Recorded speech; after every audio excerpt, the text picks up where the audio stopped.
don't allow yourself to be controlled by emotions. It's Do you like feel passionate about things? yeah, but in a different way. So it's not Yeah. externalized, it's internalized. So Yeah, that comes yeah. out in a different way. Even for him. You comparing us to Sir Alex Ferguson, just for the record. Comparing myself to Alex Ferguson. You're Steve McClaren. Steve McClaren. At least I'm still working. Perfect example, yesterday when lost my dog for a bit. You know you're about to get stressed. I was like, if I get stressed now, I'm going to make the situation far worse. It was your sister's brother, I think, was it? Who said to us, like, what's My your end sister's goal? brother is me. Yeah. Your sister's husband? Yes, correct. Talking to yourself. Welcome to the Agency Founders podcast episode. Sam, how you doing? I'm all good. How are you? I'm all good. Yeah, I'm all good. We were just talking about poo bags just before this, so they might have seen this in the clip. But how's everything going in the last week? We're all good. Minus losing the dog last night, but yeah, all good. Losing the dog. Do you want to elaborate a bit? Yeah, so basically went for a walk with the dog. Everything's overgrown and usually goes off in two different directions, but this time usually always comes back, but this time he just didn't. I started doing my special whistle to try and get him back. Didn't come back. Got a bit worried. Rang the wife.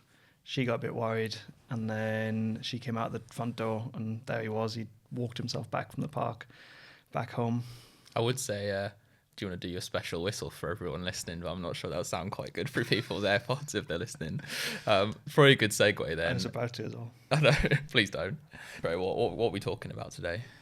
So first one, I thought it'd be good to do something around 5 things that we thought we did well when we started the agency, 5 things we thought we didn't do well. I've got my own list, you've got your list. And then at the end, we're going to align and create a master list of 5 things that we did well, 5 things we didn't do well. And then obviously the aim is, it's not to blow smoke up our own ass. The aim is to other agency founders that are starting potentially further down the ladder than us. Like they can see what we've done, replicate it, potentially avoid pitfalls that we went down, hopefully accelerate their growth as well. Yeah, there were a lot of pitfalls as well, to be fair. But yeah, no, I'm looking forward to it. Who's starting? Do you want me to start? You go first. Me go first. All right, I'll start on positives. 5 things we did well. Okay, we're going to do one at a time. Yeah? I'm going to do one at a time, yeah.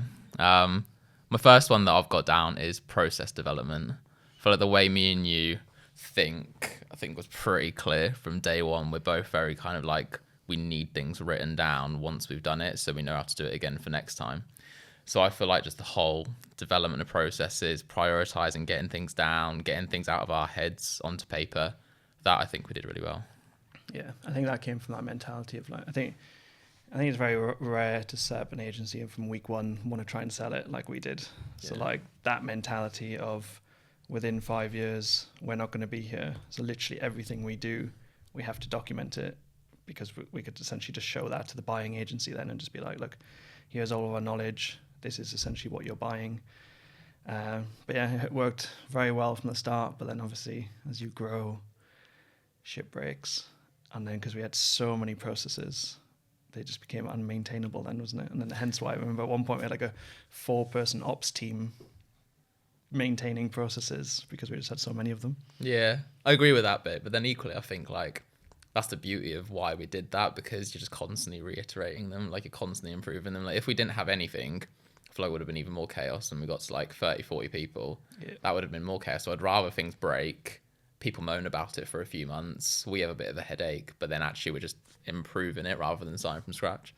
Yeah, and I think if we're going to do it again, I would say document the like operational processes, and where we went wrong was like documenting the mothership. Do you remember all the knowledge? I remember the mothership. Why did you call it the mothership? Because it was intended to be like, if you're aliens, and then like that is where all the knowledge is. Like when they send aliens down to Earth, it's like so odd. The mothership is where all the knowledge is. I don't think I ever actually asked you why we called it the mothership. I was just like, oh yeah, the mothership. So yeah, because that's the stuff that goes out of date super quick. So like we had knowledge in there around like Magento SEO, Shopify SEO. By the time we'd written it, it was out of date because Shopify was evolving so much. And I think looking back as well, something we need to do more of now is documenting more stuff with video, because I think like it's like pages and pages of these Notion documents is quite overwhelming for people So yeah, something we're trying to do now with the team is knowledge being stored in video, much easier to digest versus reams of text. On this, like before we go to like your things that we did well, your first one, like why did we go for Notion? Like, do you remember? Because I don't actually remember us having like a conscious conversation to be like, we're going to pick this platform. I think it was just like, this looks cool, let's try it out. Yeah. No, there's no reason. Is that because we started using it like 6 or 7 years ago, and that was before it was huge. And I remember we used it for note taking. Do you remember at the start? So it's basically every single client call we had, we would do the agenda in Notion, and that was the only reason we used Notion. So if you had a client call, everything was documented there, so then I could see it. When we jump onto a new client, we could go back to the old client calls and see everything stored. And I remember when we were just trying to save cost at one point, and then we deleted Notion, I just felt completely not on top of anything. And I think I left it for like 4 hours, and I was like, Notion's gone. Feels like the business is gone. I need to get Notion back. Yeah, I remember that, to be honest. Cool. What's your thing? I think we might overlap on quite a few things, but I think one That's of the a ones... good thing, though, isn't it? That's what we want. Yeah, I hope so. The first one I've got is hiring Dan and Olivia early, which is essentially the senior leadership team. Yeah. And I think when I speak to other agency founders, there's something, I don't know what it is, where like I don't feel like they want to give up control so early on. Whereas again, that mentality of us trying to sell it really early, it was like we need people to then lead this and take it over from us as quick as possible. And I think we hired them at a really good level, like, because obviously now we're trying to hire a head of, and we basically the talk we had coming here is like that balance of implementing versus strategy, whereas we hired both of them at that manager level. Do you remember where? Yeah. Like they've got experience, but they haven't quite got to the head of position yet, where they're leading a big department. So they're still in that like balance of getting shit done and also having that knowledge that you need from a senior leadership team.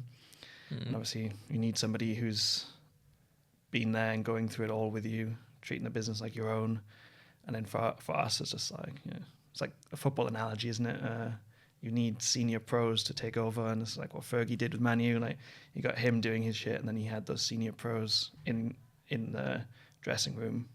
They all knew how he wanted to operate, so they essentially like managed the team for him. You comparing us to Sir Alex Ferguson, just for the record. Comparing myself to Alex. You're Steve McLaren. Steve McLaren. At least I'm still working. That's true. Well, you got to, haven't you? Because he's skinned, because he's shit. Oh, okay. Yeah, no, I agree with you. I remember as well, like one thing that still surprises me to this day, I think, is the fact that it's such a big hire. It was a lot of money for us to hire at such a level when we were that small. But I don't remember ever feeling like I'm worried about this. Like we were both just like, we need to make these 2 hires. Let's make it.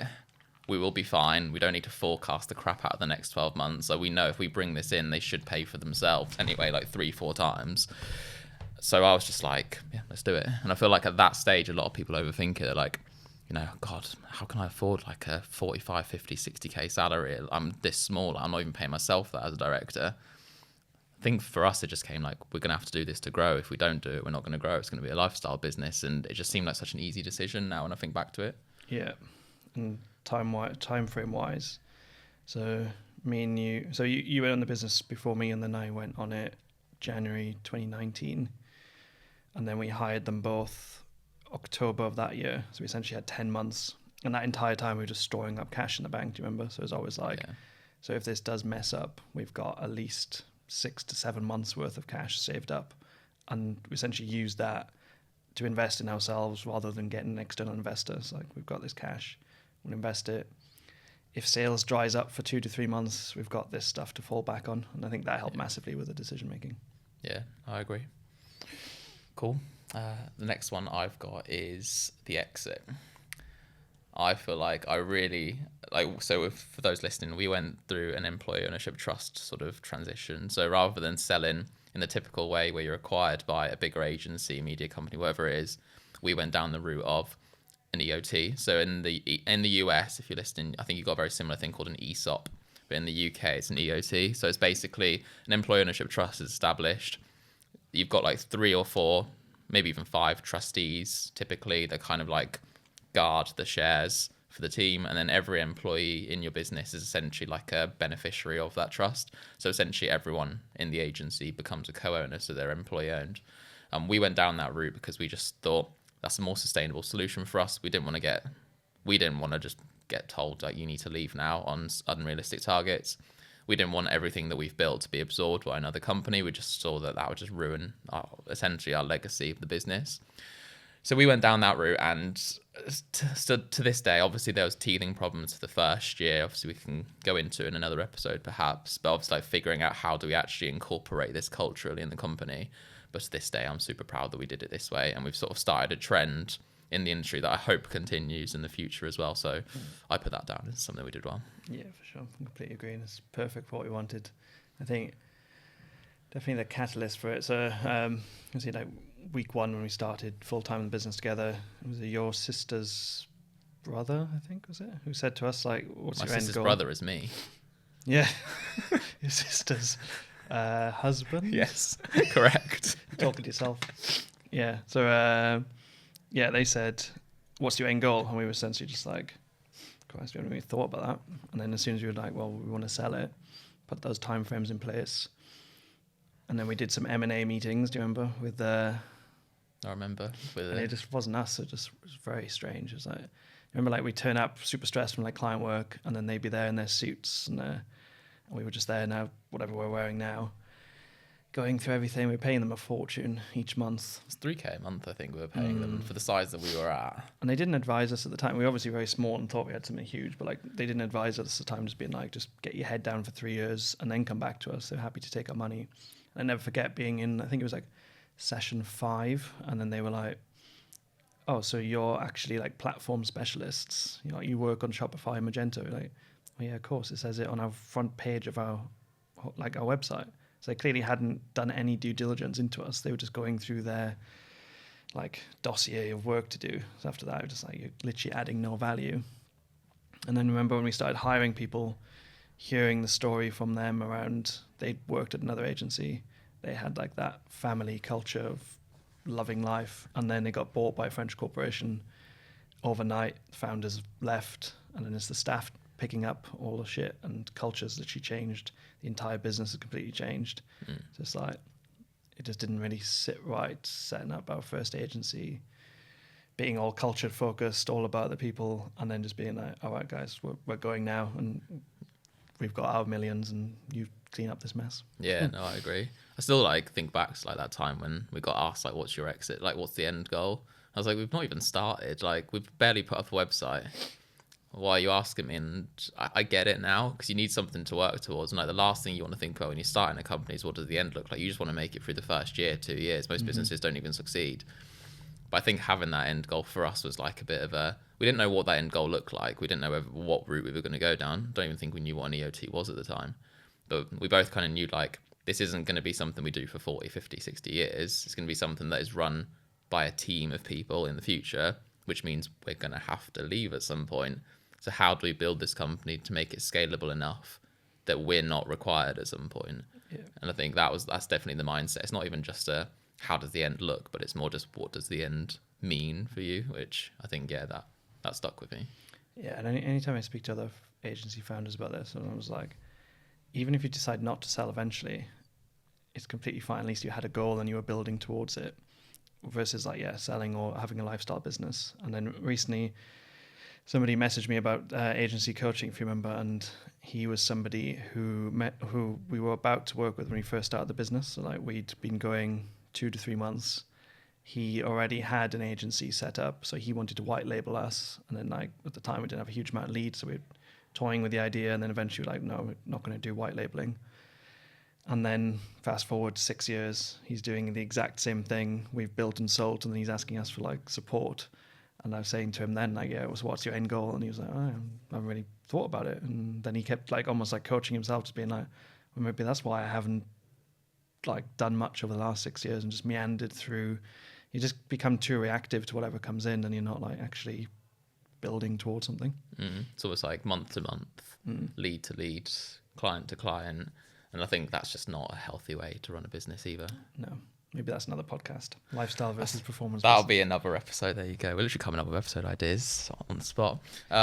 Cool. I'll go through one more thing I think that we did well from my side. I think as co-founders, I think the way me and you communicate and work, I think it's something I try not to take for granted. Obviously, I think many times I think you're a bit of a dick, but then other times we just get it. Like, I can't remember the last time we genuinely argued, if we've ever argued. Whereas I speak to so many co-founders who are just like, I hate my co-founder, I don't get along, we're opposites. Whereas I feel like me and you are on the same page. We get what we're thinking. Oftentimes we'll disagree on things, but we know how to actually prioritize the business, so we'll get to a solution. And I think that's something that I'd always say is, even if you don't have a co-founder for your business, try and find someone, whether that's a mentor or something else, that you feel like, actually, I get along with them and we can have productive conversations rather than just like ego arguments. Yeah, no, I agree. I think it obviously takes time to evolve and figure out what you like and are good at as an individual, and then marry that up with each other. Yeah. But I think the only time I remember bickering or just disagreeing was when it was specifically around delivery. So it was like a strategy for a client where we just didn't agree on things, or you'd done something I didn't agree with. As soon as we both got out to delivery and we were focused on our business, be fine with that. It's interesting though, isn't it? Because like delivery is obviously the bread and butter of what we do now. So we've managed to obviously build and develop processes with the team aligned. But when it was actually me and you doing the work, when it was still just me and you in the business, there we couldn't agree on it. But when it came to actually building out processes and building out the way we want to work with clients, what do we want to be identified as, that's not been a problem. It's weird, isn't it? Mm-hmm. It is. What we did really well, once we got out of delivery, I feel like we were very good at trialing other ways of how we worked. And that was really good in the first 3 years. But I think it just went too far. It was like 2 years ago. And then now we're back in roles that we actually do like. And I think this is the first year we're going in to a new financial year where we've both been in the same roles as we were in last year. I think that just causes a lot of change and uncertainty internally. So I feel like we did it well for the first 3 years. After that, we should have just been like, right, these are our roles. But it's easy to say in hindsight, isn't it? It's easy to say in hindsight. I think like everyone's got to figure out though. Like when you think like we flipped it on its head completely. Like I was ops, I was internal day to day, you were more external. Now we've literally just flipped on its head and it works so much better. But I think you just need time and mistakes and stuff like that to figure out actually that's how it should be. Yeah. The final one I got here is just niching down. So obviously like there's two elements of this. So like the non-replicable part of it is niching down into e-commerce just as COVID hits, and then freaking e-commerce goes through like 10 years worth of e-commerce gets accelerated within 2 years. So obviously rode that wave and then suffered for 2 years after it. But in general, just niching down helped so much early on in terms of just like just saying no to certain things and just focusing on what you're good at. Naturally, internally, our team gets better at doing that versus all of our competitors. And equally, it's like, even though it's London and the UK, which is a big country, it is quite a small market. So as soon as you start doing work well for one person, they've got their network. You just naturally grow through word of mouth. Whereas like if you do good work for a finance brand and good work for like, I don't know, fintech brand, they've got their own niches, their own networks. So there's less of that overlap. Whereas now we've got like all of these WhatsApp groups that other CMOs of e-commerce brands are in, and somebody be like, we recommend an e-commerce agency. Do you recommend anyone? Someone will throw our hat in the ring, and then we've got like 4 or 5 other people that'll be like, yeah, I've worked with them, I vouch for them. Whereas you wouldn't get that if you weren't niching down. What would you say on like the whole idea of people thinking that niching down is going to limit you? So I remember someone told us that when we went into e-com. What do you say to that? I think, well, my mindset when we started the business was just like, because London was such a competitive industry, agency-wise, it's like, how the hell are we going to compete with these people? And because I was in-house before, got all of the big guys to pitch to me, and they all literally said the same thing. So I was saying to you, like, if we're going to do this, like, we have to have a strong USP to stand out. Otherwise, if we do get that chance to compete against one of these big guys in a pitch, we haven't got a chance because we just don't have the resource or anything. Whereas doubling down on a niche, saying that you own it, I think it gives confidence to the clients. And I don't know, I think it gives your business a lot more purpose, particularly when hiring staff as well. I think like if they enjoy the e-commerce niche, naturally they're going to want to work with you just because of your reputation. I think like it also opens up like better partnerships. Yeah. It's because you can just go to other people in niches. Obviously, we've got some incredible partnerships across agencies, SaaS platforms, apps, whatever it is, CMSs. I think if we were just a generic agency, would we have such close partnerships with them? Probably not, because they'll just see us as another agency. Yeah. So I think having those partnerships, obviously, how we've scaled the agency ultimately as well. Yeah, if you're going to try and go up against the big guys in the agency, if you're just starting off, like, you just don't have the resources and the reputation or anything. So you have to choose something that you are going to say you're going to be better at them and allow them to just be better at everything else. And it's just like, that's how you compete and that's how you do a strategy. Otherwise, you're just trying to go up against people with limited resources and you're never going to win. Right. With the remaining time we've got left, should we go into things we didn't do well? Yes. I will let you kick this one off. I've got quite a few quick ones. Hiring grads first. Basically, so like I said earlier, we started in January and then I think March, April time, we hired the 2 graduates. So our budget at the time was maybe 50-ish K on salaries. So like in hindsight, I would have just used that and hired one senior person, like maybe one of those Dan and Olivia senior people sooner. And that one person from day one can start adding value. But then our mindset was like, well, we get 2 people. So then naturally that's going to have more hands-on work. But the problem with graduates is that they suck up so much of your time. Whereas at that stage, that is the one thing we don't have is time. Like you can get a client, agencies, you've got such limited costs from early on. So like you can build up cash in the bank, but you've just got no time because you're constantly delivering to clients. So you need to hire somebody to free up your time, not add to it, if that makes sense. Yeah. So like I remember just sitting there like teaching them how to send emails or like how to present like format presentation decks and like all of these things you just don't appreciate. Whereas someone more senior, you just bring them in, you just train them in the way that you work and they can just hit the ground running from day one. So even though Nicole's still with us, employee number 1, and that worked out really well, I think, I wouldn't do that again. Yeah, it's a tough one though. Like There's until you nothing do it, it's nothing personal, Nicole. Don't worry. I think that it's a tough one though because like, until you're in it, and you do it, you just don't know. Like your mindset goes to, I need people to do the work because I haven't got time to do the work and do the business. So I think it's a logical. What we did, I think, is super logical, and I don't look back and be like, oh, that was a really bad thing to do. But was it the best thing to do for our time? No. And that definitely took away from, like, I remember that the amount of time you were like sat with them like every single day running through things, and me as well, and like the amount of messages I have to go through just because you don't want to just leave them to it because you're conscious they're straight out of uni and you don't want to just ruin, like scar their entire future perception of work. But then like the others, like, we're just in meetings all the time. Like we were trying to get sales through the door, we were trying to get whatever we could, and we were just out and about, so they'd be sat at the office on their own, and you kind of then think, actually, was that like selfish? Is that the business I want to run as well? Yeah, right. If we had this podcast at the time, or if we had like a mentor or something at the time, they'd have told us that, and we'd be like, oh yeah, no, that makes sense. Yeah, that's why we're here. Hit us up. Let us know if you need any help. All right, cool. I'll do a quick one that I've got, just still on the topic of recruitment. I feel like, and just because it's topical to me, external marketing hires, we have not got it right. And I think like it's not even that we haven't got it right. We've just found it really hard to find someone that fits that role for us. So that the whole right place, right seat discussion, I think we've always had, or like right person, right seat even. We've just always had wrong person, right seat, if that makes sense. And it's like we've always needed that role. We've never found the right person for various reasons. And I think back to like our first sort of like marketing manager, wasn't even head of marketing, and she was really good and she was really on it. But I think the more I think about it, she was really good for the stage that we were at the time. Yeah. Whereas now I just don't think that would be exactly what we need in terms of skill set. And since then, we've really struggled with hiring external marketing. I know we're not the only ones that I think feel that way as well. Yeah.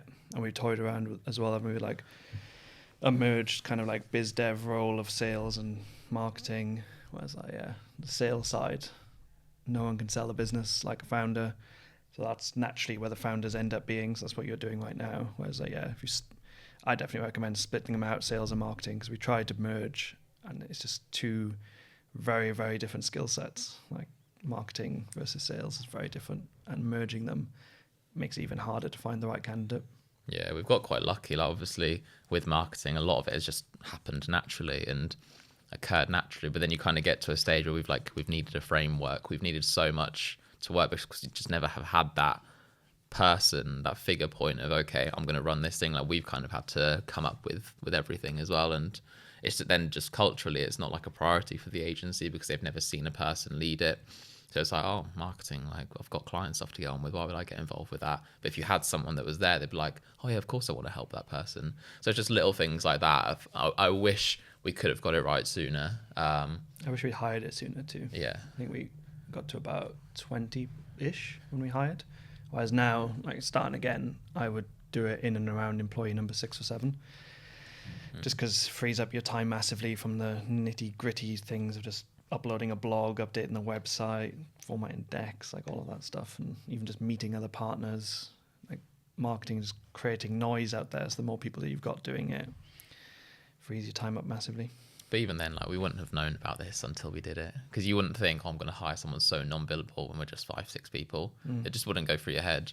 Whereas now, obviously, we can go like, this is what we would recommend someone does to build a great agency, but you just have to learn through it. That's a segue into my another one we didn't do very well. Love a segue. Building the back end of the agency. I think we got kind of quite bad advice at the time because we were on such a huge trajectory going up and like growing really fast. It got to a point where we were almost like creating roles for people just to keep them in the business.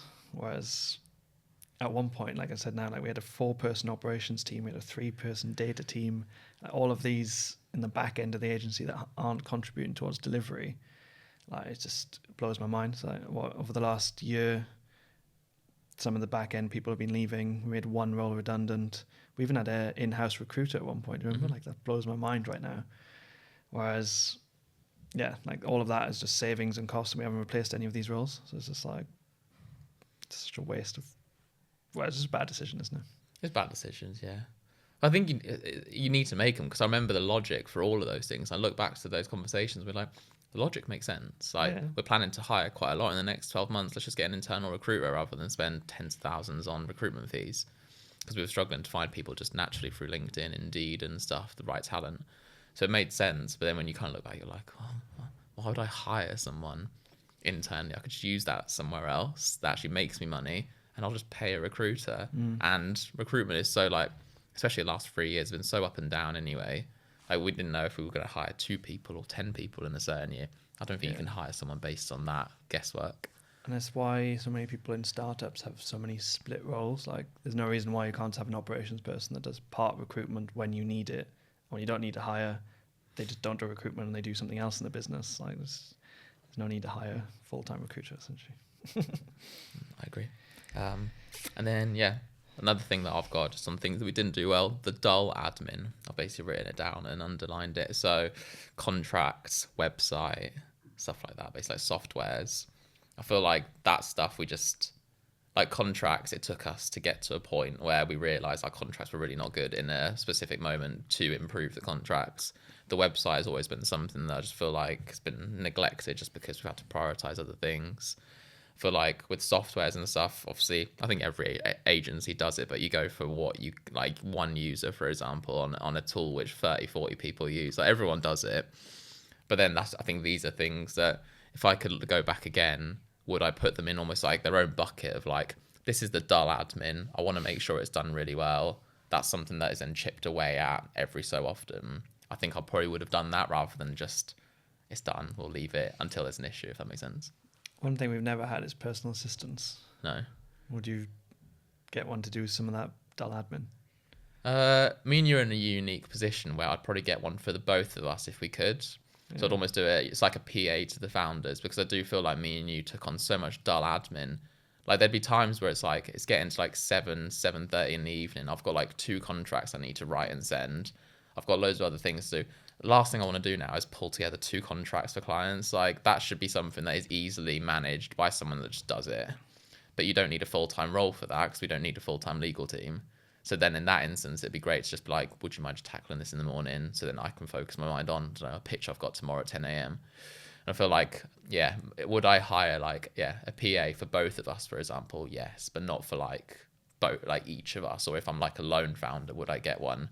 maybe not. Maybe in that instance, you can try and find a way to delegate some things to the team you do have. What about you? I don't know. They've never appealed to me. I don't know why. I just never appealed to me. Even like the virtual assistants now, which are quite popular. Especially with the scheduling. Like a lot of founders use their schedule, like get the PA to do their scheduling and their calls and stuff. But then I find if I don't book in the calls myself, I don't know my own schedule. Yep. So then you feel so erratic. So you're just like, oh shit, there's a call in an hour. I didn't know about this. I haven't prepped or anything. Whereas I like to do my own schedule in that way. I agree with you on that. Like that part definitely, but it's more like admin-y bits.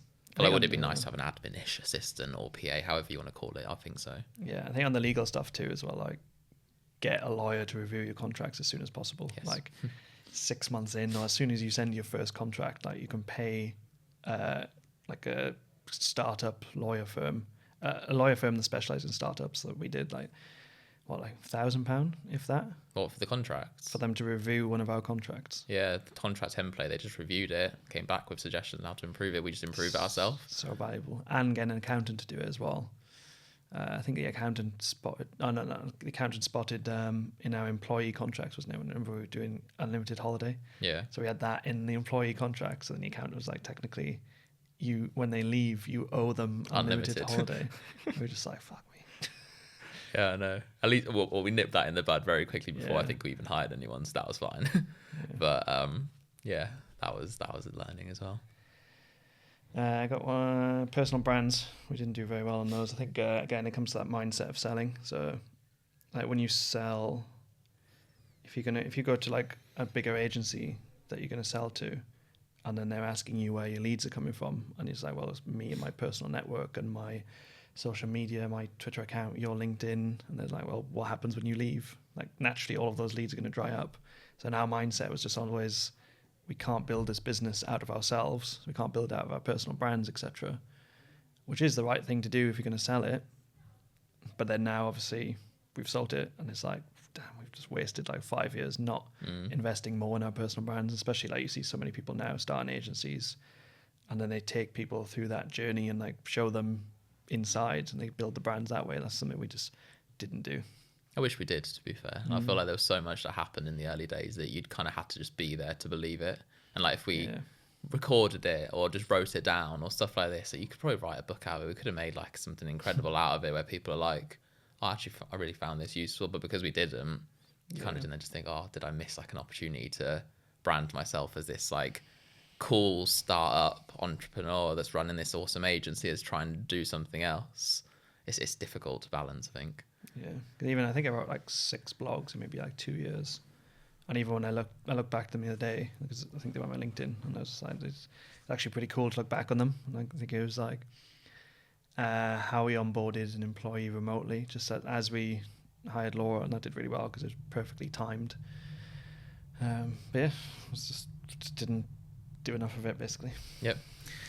I agree. That's why we're trying to do it now with this podcast. So help us out, guys. Make sure to subscribe. Make sure to leave us a review as well. My final one is just the offices. We've had 7 offices in 5 years. Yeah, that's a lot of moving. And the office we're in now is the office that we saw in like office number 3, I think. Well, when we did office move number 3, we saw this place and we decided against it because it was an extra 6-minute walk away from, like, I think for some reason in our heads we had the office had to be within 20 minutes of a tube station, whereas this is 26 minutes from a tube station. So that's the reason why we didn't go for it. It's not 26 minutes, is it? It takes me 10 minutes to walk from Liverpool Street to our office. Well, you run then. It's at least I'll just walk. 20 minutes. You need to walk quicker, mate. 10 minutes. I swear the reason we actually didn't go for it was cost. I feel like when we were presented with options, like the cheapest one I think at the time was something along the lines of 11 and a bit K, and we were like, we cannot afford that. So then in the end, we found an option for, I think we went to, was it 6 or 5.5? I can't remember exactly, plus that. I think that was, we were just like, wow, this is like our dream office, but the offices that they've got, we just were like, we can't justify the costs for this yet. Maybe. We went to a shit office. We did, yeah. It was very corporate. It was, it just felt lifeless. It wasn't really us. So that's definitely learning. Okay. Well, thank you for listening. I feel like we were fairly aligned, so that's good. We didn't come out with any rogue ideas. We were both pretty much on the same page. So, yeah, thanks for listening. We will see you next time.